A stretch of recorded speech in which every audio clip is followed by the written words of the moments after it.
வங்கதேச பிரதமர் பதவியை ராஜினாமா செய்துவிட்டு ஷேக் ஹசீனா தற்போது இந்தியாவில் தஞ்சமடைஞ்சிருக்காங்க. அவங்களுடைய பதவி விலகலுக்கு வங்கதேச ராணுவ தளபதி வாக்கருஸ் ஜமான் தான் முக்கிய காரணம்னு சொல்லப்படுது. இந்த நிலையில தான் வாக்கருஸ் ஜமான ராணுவ தளபதி பதவிக்கு ஷேக் ஹசீனா நியமனம் செய்த போதே இந்தியா ஷேக் ஹசீனாவை எச்சரித்திருக்கக்கூடிய ஒரு தகவலும் தற்போது வெளியாகி இருக்கு. வங்கதேசத்துல இடஒதுக்கீட்டுக்கு எதிராக மாணவர்கள் தொடர்ந்து போராட்டம் நடத்திட்டு இருந்தாங்க. இந்த போராட்டம் நேற்று பெரிய அளவில் வன்முறையா மாறியது. இதனை அடுத்து அந்த நாட்டு பிரதமர் ஷேக் ஹசீனா தன்னோட பதவியை ராஜினாமா செய்துவிட்டு நம் நாட்டுக்கு தற்போது வந்திருக்காங்க. தற்போது வங்கதேசம் ராணுவ தளபதி வாக்கருஸ் ஜமான் கட்டுப்பாட்டில் தான் இருக்கு. விரைவில் இடைக்கால அரசு அப்படிங்கிறது அமைக்கப்பட போகுது. இந்த நிலையில தான் ஷேக் ஹசீனா ராஜினாமா செய்தது, நாட்டை விட்டு வெளியேறியது தொடர்பாக அடுத்தடுத்து பல்வேறு முக்கிய தகவல்களும் வெளியாகி உள்ளது. அதாவது நேற்றைய தினம் வங்கதேச தலைநகர் டாக்காவில் மாணவர்கள் போராட்டம் விஸ்வரூபம் எடுத்தது. இதனை அடுத்து ஷேக் ஹசீனாவோட பிரதமர் இல்லத்தை நோக்கி மாணவர்கள் ஒட்டுமொத்தமாக அணி திரண்டு போறதுக்கு திட்டமிட்டிருந்திருக்காங்க. இதனை அடுத்து தான் ஷேக் ஹசீனா தனது பிரதமர் பதவியை ராஜினாமா செய்துவிட்டு அந்த நாட்டோட விமானப்படை விமானத்தில் இந்தியாவுக்கு தப்பிச்சு வந்திருக்காங்க.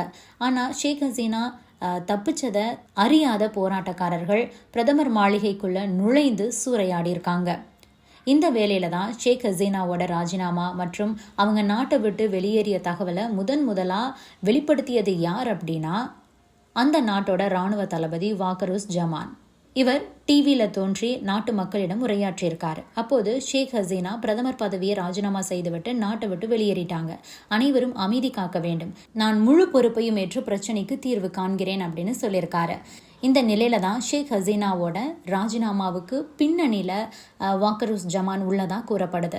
அதாவது இவர் தான் பிரதமர் பதவியை ராஜினாமா பண்ணிட்டு வெளிநாடு தப்பிச்சு போங்க அப்படின்னுட்டு ஷேக் ஹசீனாவை வற்புறுத்தியதாகவும் அதன்படி தான் ஷேக் ஹசீனா பதவியை ராஜினாமா பண்ணியிருக்கிறதா தகவல் வெளியாகி இருக்கு.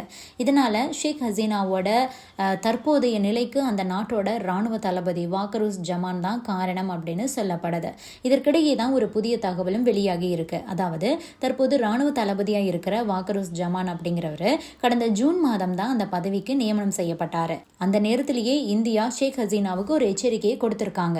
அதாவது வாக்கருஸ் ஜமான நீங்க நியமனம் பண்ணினீங்க அப்படின்னா அதனால நிறைய ஆபத்துகள் ஏற்படும் அப்படிங்கிறது பற்றி நம்ம இந்தியா சார்பாக ஷேக் ஹசீனாவுக்கு விளக்கம் கொடுக்கப்பட்டிருக்கு.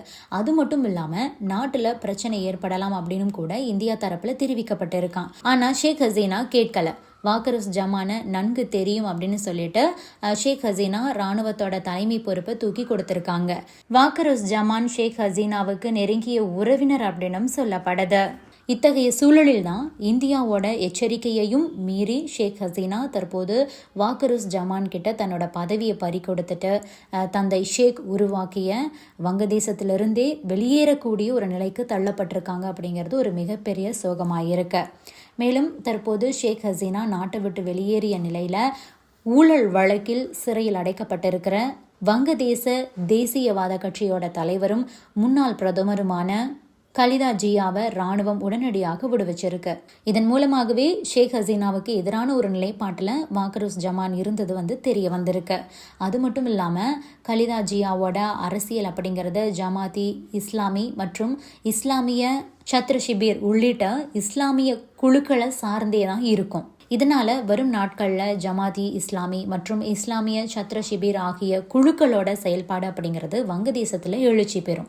இது இந்தியாவுக்கு மிகப்பெரிய சவாலாக இருக்கும். இந்த மாதிரிலாம் நடக்கும் அப்படின்னு தெரிஞ்சுதான் இந்தியா முன்கூட்டியே ஷேக் ஹசீனாவுக்கு எச்சரிக்கை கொடுத்தாங்க. ஆனாலும் ஷேக் ஹசீனா கோட்டை விட்டுட்டாங்க. இப்போது மொத்த நாட்டையும் விட்டு வெளியேறி தற்போது இந்தியாவில் தஞ்சமடைஞ்சிருக்காங்க.